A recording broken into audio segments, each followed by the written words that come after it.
धर्मशाला का गणराज्य जब कुर्सियां किराए की और जवाबदेही अनाथ हो जाए, किसी राष्ट्र का वास्तविक पतन तब नहीं हो जाए उसके खजाने खाली हो जाते हैं, संसाधन कम पड़ जाते हैं, अर्थव्यवस्था संकट में आ जाती है। उसका वास्तविक पतन तब आरंभ होता है जब उसके संस्थानों से उत्तरदायित्व की आत्मा निकल जाती है और सार्वजनिक पद अस्थायी पड़ावों में बदल जाते हैं। जब कार्यालय की कष्ट क्रम भूमि नहीं बल्कि धर्मशाला बन जाए, जब कुर्सियां सेवा का प्रतीक नहीं कर अवसरवादी लाभ का साधन बन जाए, जब निर्णय लेने वाले विषयों को व्यवस्था का संरक्षक नहीं बल्कि कुछ दिनों का मेहमान समझने लगे, तो विकास की सबसे चमकदार घोषणाएं खोखली प्रतीत होने लगती। यही मानसिक महामारी है जिसने अनेक सार्वजनिक संस्थानों के भीतर को खोखला कर दिया। व्यक्ति आता है, अपने हिस्सा आता है, उत्तरदायित्व से बचता है और प्रश्नों को टालता है, फिर स्थानांतरण, पदोन्नति, सेवानिवृत्ति के साथ आगे बढ़ जाता है, पीछे छूट जाती है। अधूरी परियोजनाएं, टूटे हुए ढांचे, अनुचित प्रश्न, निराश नागरिक और एक ऐसी व्यवस्था जो स्वयं अपने बोझ तले करा रही होती है। यह केवल प्रशासनिक विफलता नहीं बल्कि सामूहिक चेतना का संकट है। एक ऐसा संकट जिसमें सार्वजनिक संपत्ति को अपना नहीं माना जाता, नागरिक भागीदार नहीं समझा जाता, जवाबदेही को बोझ समझ पलायन किया जाता है।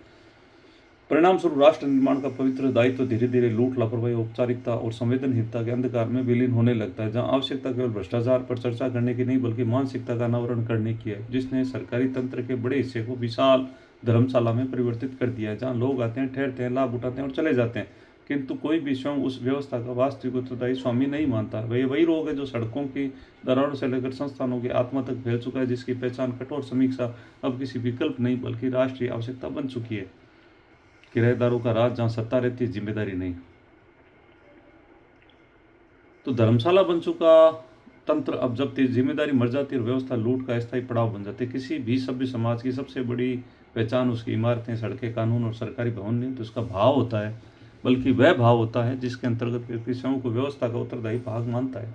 जिस दिन व्यक्ति का अपने कार्य, अपने पद, अपने संस्थान, अपने निर्णयों से भावनात्मक और नैतिक जुड़ाव समाप्त हो जाता है, उसी दिन से पतन आरंभ हो जाता है। भारत के अनेक सार्वजनिक और सरकारी व्यवस्थाओं की सबसे बड़ी त्रासदी उसमें कार्यरत एक बड़ा वर्ग स्वयं को व्यवस्था का स्वामी नहीं, अस्थायी मेहमान समझने समझता है। उसे लगता है वह कुछ वर्षों के लिए आया है, समय पूरा होते ही स्थानांतरण हो जाएगा, सेवानिवृत्ति हो जाएगी या किसी अन्य पद पर चला जाएगा। परिणाम स्वरूप उसके मन में न तो निर्माण की दीर्घकालीन दृष्टि पैदा होती है, न ही जवाबदेही की भावना। कार्यालय के लिए उसे कर्मभूमि नहीं बल्कि धर्मशाला बन जाता है, जहाँ कुछ दिन रुककर अपना स्वार्थ साधना और फिर आगे बढ़ जाता है। जहाँ मानसिकता सरकारी संपत्तियों के दुरुपयोग की सबसे बड़ी जड़ है। जिस भवन को जनता के कर के पैसे से बनाया गया हो, जिस सड़क पर करोड़ों रुपए खर्च हुए हो, जिस विद्यालय, अस्पताल और कार्यालय का निर्माण सार्वजनिक हित के लिए किया गया, उसकी रक्षा और गुणवत्ता सुनिश्चित करने का नैतिक दायित्व वहाँ के कार्यरत प्रत्येक व्यक्ति का होना चाहिए। किंतु जब व्यक्ति स्वयं को उस व्यवस्था का संरक्षक नहीं मानता, तब उसी दुर्दशा का सहभागी बन जाता है। इसलिए हम देखते हैं कि अनेक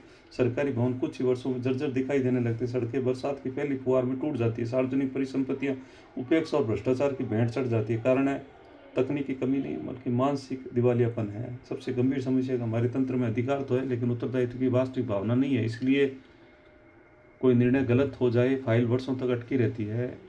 जब किसी नागरिक का जीवन प्रशासनिक लापरवाही से प्रभावित हो जाए, किसी परियोजना में अरबों रुपए व्यर्थ चले जाए, अक्सर उसके व्यक्तिगत स्तर पर कोई जवाबदेह नहीं ठहराया जाता, उत्तरदायी समूह में बंट जाता है, दोष फाइलें और प्रक्रिया तथा विभागों के जंगल में खो जाता है। जब दंड की संभावना समाप्त हो जाए तब कर्तव्य धीरे धीरे समाप्त होता है। यही कारण है कि नागरिक को अक्सर अपने ही प्रश्नों को उत्तर पाने के लिए वर्षों तक भटकना पड़ता है। शिकायतें दर्ज होती है, पत्राचार होता है, अनुस्मारक भेजे जाते हैं, किंतु उत्तरदायी व्यक्ति का चेहरा कभी सामने नहीं आता। यह बीमारी केवल प्रशासनिक नहीं है, सांस्कृतिक और मानसिक भी है।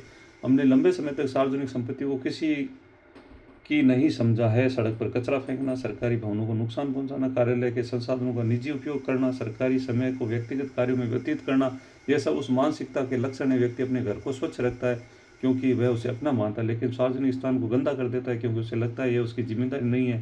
यही सोच जब उच्च पदों पर बैठे लोगों तक पहुंचती है तो उसका परिणाम हजारों करोड़ रुपए की बर्बादी के रूप में सामने आता है। विडंबना है कि इस व्यवस्था को आने वाले अनेक लोग आदर्शों और सेवा की भावना के साथ प्रवेश करते हैं। धीरे धीरे वे भी उसी संस्कृति का हिस्सा बन जाते हैं जिसमें काम से अधिक महत्वपूर्ण नेटवर्क, प्रभाव और पद और लाभ हो जाते हैं।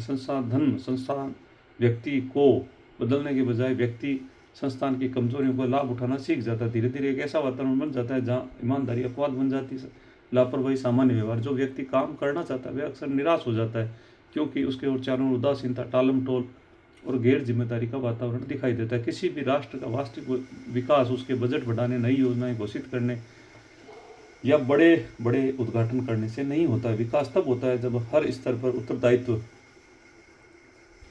उत्तरदायित्व की स्पष्ट श्रृंखला हो, उस स्पष्ट परिभाषा हो, स्पष्टता दिखाई दे। यदि एक सड़क टूटती है तो हमें पता होना चाहिए कि उसके निर्माण, निरीक्षण और रखरखाव के कौन उत्तरदायिता है। यदि कोई परियोजना विफल होती है तो स्पष्ट होना चाहिए कि निर्णय किसने लिया और उसके परिणामों की जिम्मेदारी कौन उठाएगा। जहाँ जवाबदेही नहीं होती वहाँ भ्रष्टाचार केवल आर्थिक अपराध नहीं रहता, नैतिक संस्कृति भी बन जाता। आज स्थिति यह है कि अनेक लोग सरकारी सेवा को राष्ट्र निर्माण का माध्यम नहीं बल्कि व्यक्तिगत सुरक्षा और लाभ का साधन समझते हैं। पद को सेवा नहीं, विशेषाधिकार माना जाता है। कार्यालय को दायित्व नहीं, अवसर माना जाता है। हजारों लोग इसी मानसिकता के साथ किसी व्यवस्था का हिस्सा बन जाते हैं तब पूरी प्रणाली धीरे धीरे संवेदनहीन हो जाती है। नागरिक के प्रश्न बोझ लगने लगते हैं, शिकायतें औपचारिकता बन जाती है, पारदर्शिता केवल भाषणों तक सीमित रहती है। इस समस्या की जड़ केवल भ्रष्टाचार नहीं है, भ्रष्टाचार तो उसका परिणाम है। मूल समस्या स्वामित्व बोध का अभाव। जिस व्यक्ति को यह महसूस ही नहीं होता कि जिस संस्था में बैठा उसकी प्रतिष्ठा, उसके भविष्य, उसके चरित्र से जुड़ा है, कभी भी उत्कृष्ट कार्य नहीं कर सकता है। न्यूनतम प्रयास करेगा, न्यूनतम गुणवत्ता देगा, अधिकतम लाभ लेने का प्रयास करेगा। यही कारण है कि अनेक परियोजनाएं कागजों में सफल और जमीन पर विफल दिखाई देती है। सभ्य राष्ट्रों में प्रगति इसलिए नहीं कि उनके पास अधिक संसाधन थे, उन्होंने प्रगति इसलिए की क्योंकि वहाँ सार्वजनिक पदों को सार्वजनिक विश्वास माना गया। यहाँ नागरिक का प्रश्न असुविधा नहीं, अधिकार माना गया। यहाँ संस्थानों की प्रतिष्ठा और व्यक्तिगत प्रतिष्ठा से जोड़ा गया। जबकि हमारे यहाँ अक्सर व्यक्ति पद से शक्ति लेता है लेकिन पद के प्रति दायित्व स्वीकार नहीं करता। यदि इस स्थिति को बदलना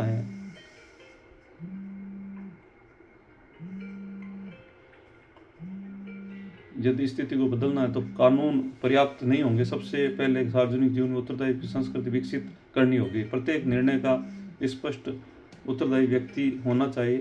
प्रत्येक सार्वजनिक व्यय का सार्वजनिक लेखा जोखा होना चाहिए। प्रत्येक अधिकारी कर्मचारी को समझना होगा कि किसी धर्मशाला में नहीं बैठा है बल्कि एक ऐसी संस्था का संरक्षक है जिसमें लागत करोड़ों नागरिकों के परिश्रम और कर से चुकाई गई है। राष्ट्र का पतन तब शुरू होता है जब संसाधन कम हो जाते हैं। राष्ट्र का पतन तब शुरू होता है जब लोगों के भीतर कर्तव्य का बोध मर जाता है। यह पद प्रतिष्ठा का नहीं बल्कि लूट का माध्यम बन जाता है। जब कार्यालय सेवा का नहीं बल्कि अस्थायी पड़ाव का साधन स्थान बन जाता है। जब उत्तर देने का साहस समाप्त हो जाता है, उत्तरदायित्व से बचने की कला विकसित हो जाती है। जब सड़कें टूटती है, संसाधन कमजोर होते हैं, नागरिक निराश होते हैं, व्यवस्था धीरे धीरे उसके बाहर से खोखली होने लगती है।